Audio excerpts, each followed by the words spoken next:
अच्छा मौलाना साहब, ईद के दिन के हवाले से बताएं कि हमारे इस्लाम में ईद के दिन की क्या अहमियत है और हमें क्या ऐसे अमाल करना चाहिए ईद के दिनों में, और हुजूर के और सहाबा के क्या मामलात हुआ करते थे। अबू दाऊद शरीफ की जो हदीस पाक है, हदीस नंबर 1134, नबी पाक अलैहिस्सलाम जब मदीना मुनव्वरा तशरीफ़ लाए तो अहले मदीना ने खेल कूद के लिए 2 दिन जो है वो मुकर्रर किए थे, और उस दिन जो वो खेलते कूदते तो नबी पाक सल्लल्लाहु ताला अलैहि वसल्लम ने फरमाया कि ये दिन कैसे हैं। तो अर्ज़ की, या रसूलल्लाह, इन दिनों में ज़माने जाहिलियत में हम खेलते थे।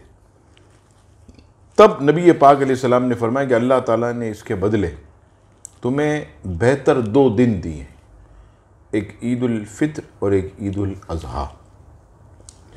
अच्छा, यहाँ पर जो शारीन कराम है वो फरमाते हैं कि वो जो खेल कूद करते थे, हल्ला गुल्ला करते थे, गैर शरई काम करते थे दौरे जाहिलियत में, वो मदीना मुनव्वरा हुज़ूर अलैहिस्सलाम तशरीफ़ लाए तो उनको देखा तो नबी पाक अलैहिस्सलाम ने मना फरमाया। तो इससे ये पता चला कि ईद के दिन जो है वो अल्लाह और इसके रसूल की नाफरमानी वाले कामों से बचा जाए। अच्छा, वो इसलिए कि आपने देखा होगा कि अक्सर चौकों पर बड़े बड़े डेग लगाकर ज़ोर ज़ोर से गाने बजाते हैं, बोतलें बेच रहे होते हैं, कोल्ड ड्रिंक्स और दीगर, ये गुनाह का काम। बेपर्दा लड़कियां नए नवेले कपड़े पहनकर गलियों में, सड़कों पर सरेआम घूम रही होती। अच्छा, नंबर 3, शराब मुकम्मल जो है वो लोग पी रहे होते हैं। अच्छा, नंबर 4, लोग ख़तरनाक किस्म के वन व्हीलिंग तफरीगाहों पे खूब जो है गुनाह भरे काम ये कर रहे होते हैं। और नंबर 5, मसाजिद के अंदर सन्नाटे पड़े होते हैं। अब ये तमाम कामों का करना, इसका नाम ईद नहीं है। ईद नाम है अल्लाह और इसके रसूल की इताअत का, और अल्लाह तबारक व तआला ने जो है हमें ईद की सूरत में खुशी अता फरमाए। तो अब हमारा भी फ़र्ज़ है कि हम इस खुशी के दिन को अल्लाह के ज़िक्र में गुजारें, अल्लाह की याद में गुजारें। और जो ईद उल फितर है उसको यौमुर रहमा भी कहा गया कि अल्लाह तबारक व तआला की रहमतें इस दिन बरसती हैं, और गली गली अल्लाह तबारक व तआला के फरिश्ते जो है वो घूमते हैं, गश्त करते हैं। रब करीम फरमाता है, फरिश्तों तुम बताओ कि जिसने मजदूरी मुकम्मल कर ली हो तो क्या उसको हम बदला दें। अर्ज़ की, मौला मुआवजा दे दिया जाए। रब करीम फरमाता है कि जिन्होंने माह रमज़ान में मेरी याद की, मेरी मोहब्बत में रोज़े रखे, नमाजें पढ़ी, तो तुम गवाह हो जाओ मैंने उन सब को बख्श दिया। सुभान अल्लाह। यानी दुनियादार ईदी माल की सूरत में देता, और परवरदिगार ईदी दे रहा है मग़फ़िरत और बख्शिश के परवानों की सूरत में। सुभान अल्लाह। तो ये एक चीज़ ईद, ईद बमाना खुशी, खुशी रब ने दी तो उसी की याद में गुजारी जाए। नबी पाक सल्लल्लाहु ताला अलैहि वसल्लम ईद उल फितर में आपका तरीक़ाकार और होता, ईद उल अज़हा में और होता। ईद उल अज़हा में नबी पाक अलैहिस्सलाम जो है ईद के दिन सुबह कोई चीज़ तनावुल नहीं फरमाते, यानी खाते नहीं थे। जब कुर्बानी हो जाती अपने दस्ते अक़दस से हुज़ूर अलैहिस्सलाम जो है वो कुर्बानी फरमाते, फिर जो उसका गोश्त या उसकी कलेजी होती उससे आप सल्लल्लाहु ताला अलैहि वसल्लम जो है वो नाश्ता फरमाया। कलेजी इस तरह सुन्नत कहलाएगी। हाँ, तो नबी पाक सल्लल्लाहु ताला अलैहि वसल्लम इस तरह जो है वो ईद उल अज़हा। ठीक है। अच्छा, ईद उल फितर में नबी पाक सल्लल्लाहु ताला अलैहि वसल्लम ईद की नमाज से पहले जो है वो खजूरें जो है वो तनावुल फरमाते। सही। तो अगर कोई इस नीयत से ईद की नमाज के जाने से कबल, या बहुत से लोग फजर में चले जाते हैं कि भाई ईद करीब होती है, वक्त वहीं बैठ जाएंगे, तो फजर ही में सुन्नत की नीयत से खजूरें खा लें तो तवानाई भी मिल जाएगी, और फिर जो है वो सुन्नत भी जो है वो अदा हो जाएगी। अच्छा, ईद उल अज़हा में नबी पाक अलैहिस्सलाम बाआवाज़ बुलंद अल्लाहु अकबर ला इलाहा इल्लल्लाह वल्लाहु अकबर वलिल्लाहिल हम्द, जिसको तकबीर तशरीक कहते हैं। ठीक है जी। बुलंद आवाज़ से अपने दरे दौलत से पढ़ते हुए निकलते। और जब ईद उल फितर आती तो आवाज़ बुलंद नहीं बल्कि आहिस्ता आहिस्ता पढ़ते नबी पाक सल्लल्लाहु। और ईद के दिन नबी पाक सल्लल्लाहु ताला अलैहि वसल्लम ईद उल फितर के दिन जब आप ईद की नमाज के लिए तशरीफ़ ले जाते तो सदका फ़ितर अपने हाथों से अदा करते। सही। तो इससे साबित हुआ कि ईद उल फितर की नमाज से पहले सदका फ़ितर देना ये सुन्नत रसूल। ठीक। नबी पाक सल्लल्लाहु ताला अलैहि वसल्लम जिस रास्ते से मस्जिद शरीफ या ईदगाह तशरीफ़ ले जाते ईद की नमाज के, वापस फिर दूसरे रास्ते से तशरीफ़ ये भी मतलब एक हैरत अंगेज बात है। मतलब हैरत अंगेज यूँ है कि जैसे एक रास्ते से जाते तो वहाँ गुरबा, मसाकीन और जितने भी मुस्तहकीन हैं उनकी हाजत रवाई फरमाते, उनकी मदद फरमाते। वो रास्ते में जो जो होता सबको नवाजते। सही। फिर दूसरे रास्ते से आने का मकसद ये कि अब जो उस रास्ते पर बैठे सही, वो भी आपकी राह तक रहे होते कि अल्लाह के हबीब सल्लल्लाहु ताला अलैहि वसल्लम तशरीफ़ लाएंगे। तो फिर वहाँ से वापसी पर हुज़ूर अलैहिस्सलाम उन्हें नवाजते हुए जो है वो वापस अपने दरे दौलत पर जलवागर होते, अपने मकान ज़ीशान पर जो है वो। हम इस सुन्नत पर अमल कैसे कर सकते हैं? हम भी करेंगे। हमारा तो ये रिवाज नहीं है ना, मतलब। अगरचे नहीं है, लेकिन आप दो गलियां आपके घर की जो मस्जिद या ईदगाह की तरफ जा रही तो आप भी सुन्नत की नीयत से जो है पहले इस गली से जाएं और वापस पीछे वाली गली से आए। अच्छा, अब देखें, देना ये सुन्नत नहीं लिखा, एक रास्ते से जाना और दूसरे से वापस आना ये सुन्नत रसूल। अच्छा। ये सुन्नत रसूल। जैसे फरमाए कि नमाज ऐसे पढ़ो जैसा मुझे नमाज पढ़ते हुए देखो। सही। ये नहीं कहा जैसी मैं पढ़ रहा हूँ, वरना तो पढ़ ही नहीं सकता कोई। तो इसी तरह, और फिर जो एक दूसरी चीज़ है वो ये है कि नबी पाक सल्लल्लाहु ताला अलैहि वसल्लम जो है वो तो ईद की नमाज के लिए अलग तशरीफ़ ले जाते। अब यहाँ पर हमारे यहाँ बाज़ लोग फजर में चले जाते। अच्छा, कहते हैं भाई फजर पढ़ के थोड़ी देर बैठ जाएंगे, आधा घंटा, तो ईद की नमाज भी पढ़ के आएंगे। तो अब ऐसा नमाजी पूछता है कि फिर हम अब क्या करें? तो इसके लिए भी हरज नहीं है। देखें, वो फजर के लिए जा रहा है तो ईद की भी साथ में नीयत है, तो वो भी एक रास्ते से जाए, फिर ईद पढ़ के दूसरे रास्ते से आ जाए, उसे भी सुन्नत का सवाब मिलेगा। अच्छा, इसमें अगर ऐसा है कोई कर ले कि जाते हुए सदका दे दे और वापसी में किसी को गरीब को भी और खैरात वगैरह दे रहे, तो फिर उस सुन्नत पर भी अमल हो जाएगा?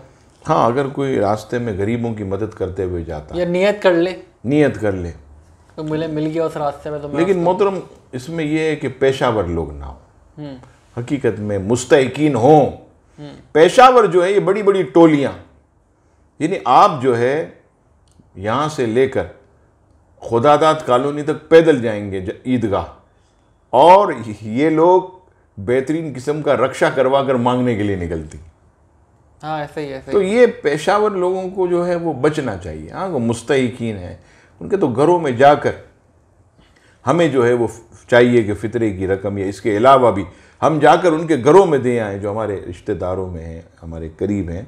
तो इसमें जो है वो हमें दुगना सवाब मिलेगा। एक तो राय खुदा में देने का भी मिलेगा, दूसरा जो है हुस्न सुलूक उसका भी जो है हमें अजर व सवाब दिया जाएगा। नबी पाक सल्लल्लाहु ताला अलैहि वसल्लम ईद के दिन गुस्ल फरमाते थे। तो जुमा और ईद के दिन जो है यानी ईदैन में गुस्ल करना ये मुस्तहब है, सुन्नत है, वाजिब नहीं है। यानी अगर कोई जुमा के दिन या ईदैन में, ईद उल फित्र, ईद उल अज़हा, अगर कोई गुस्ल नहीं करता तो गुनाहगार नहीं होगा। सही। अब देखिए, अक्सर अब ऑफिस खुले होते हैं, अब सवेरे सवेरे लोगों को जाना है तो वो फटाफट हाथ मुँह धोकर कपड़े चेंज करके चले जाते हैं। अब जुमे की नमाज में गुस्ल नहीं कर पाते तो गुनाहगार नहीं होंगे, सुन्नत है नबी पाक अलैहिस्सलाम की, और मुस्तहब है, करो तो सवाब, ना करो तो गुनाह नहीं।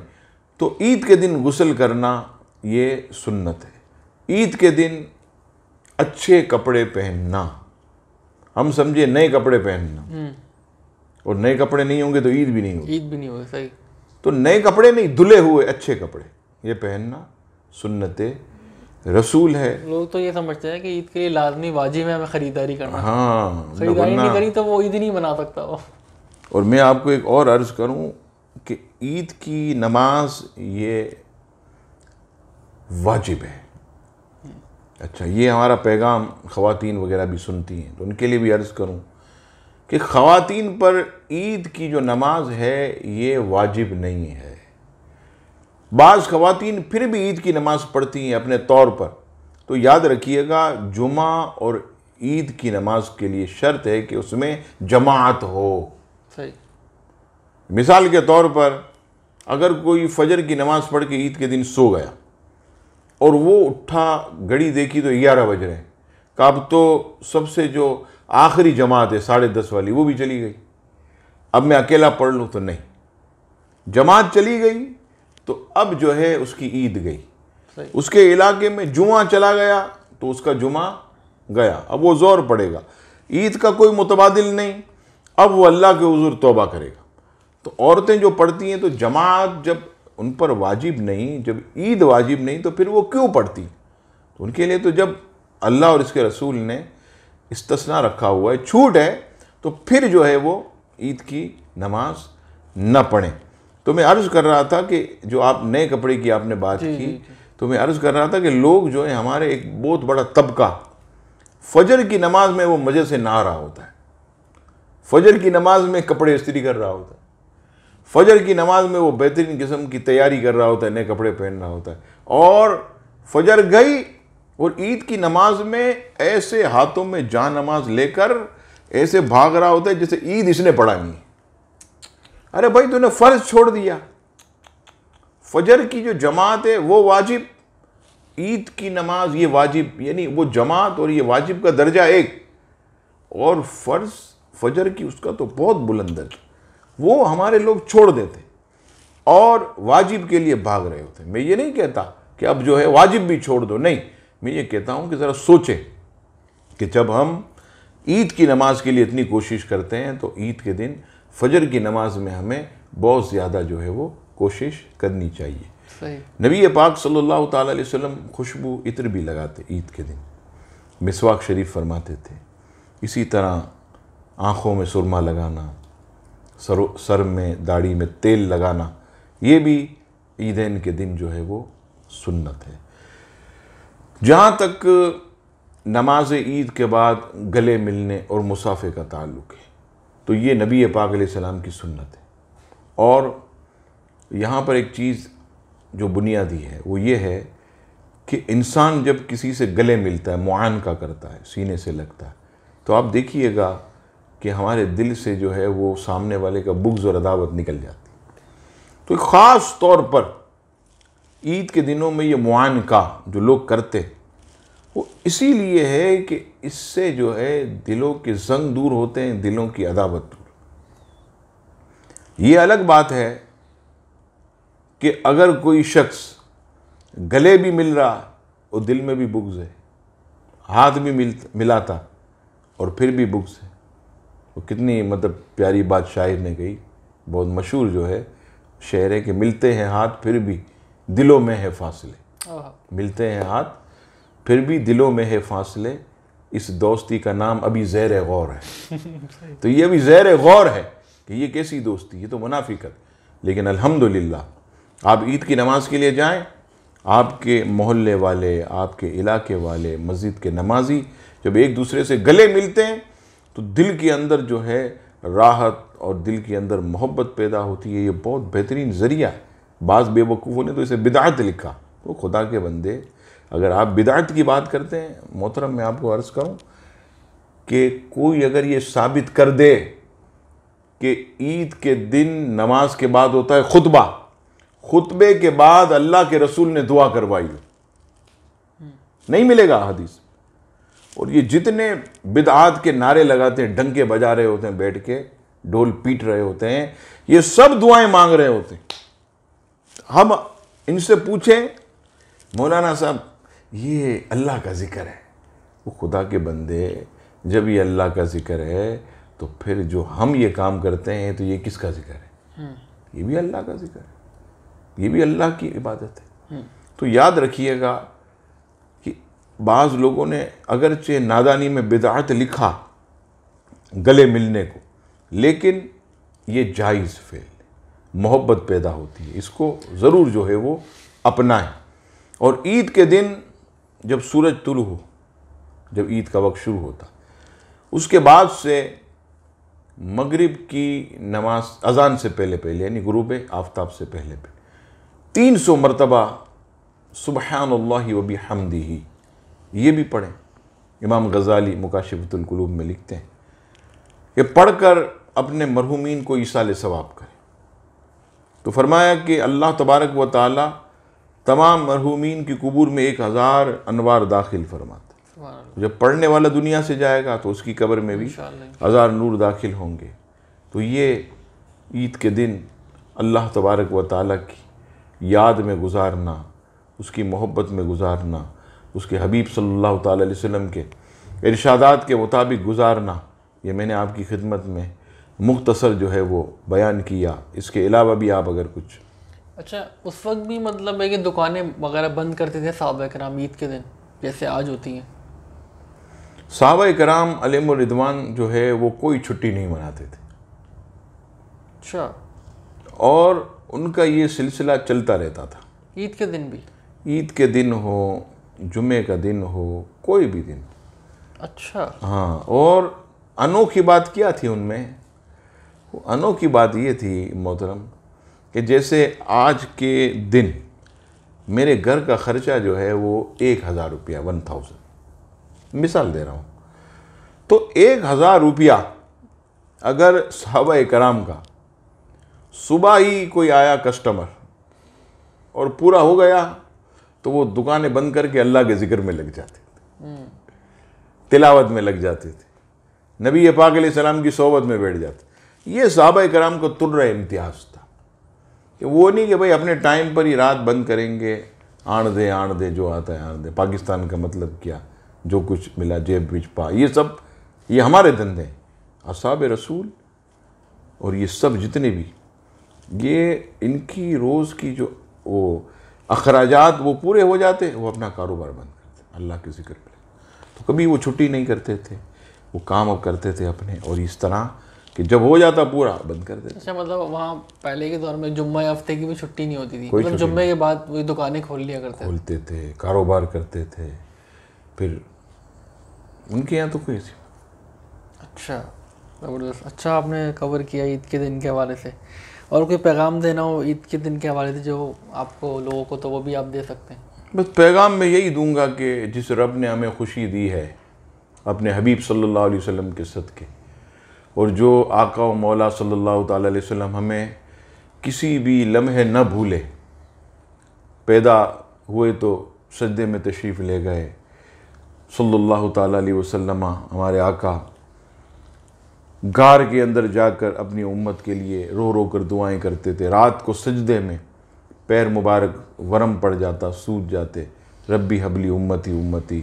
मेराज की रात ना भूले, कब्र अनवर में जब आपको रखा गया तो ना भूले, क़यामत के दिन भी हमें नहीं भूलेंगे।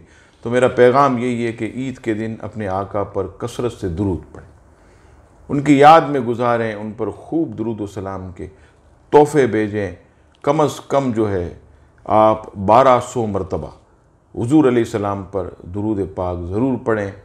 और जो आपके नाराज़ रिश्तेदार, जो आपके नाराज़ दोस्त हैं, उनके पास जाएं, माफ़ी तलाफ़ी करें और उनसे मुलाकात करें और तोहफ़े लेकर के जाएं। अगर गरीब हैं तो आप उनकी जो है मदद करें। तो इंशाअल्लाह देखिएगा कि ईद का दिन जो है आपका जो है बहुत सुकून वाला गुज़रेगा। ईद का दिन जो है आपका राहत भरा गुज़रेगा और इस दिन की आप रूहानियत को जो है वो महसूस करेंगे। यही जो है वो मेरा पैगाम है। चलिए, बहुत शुक्रिया, जज़ाकल्लाह। अल्लाह ताला आपको खुश रखे।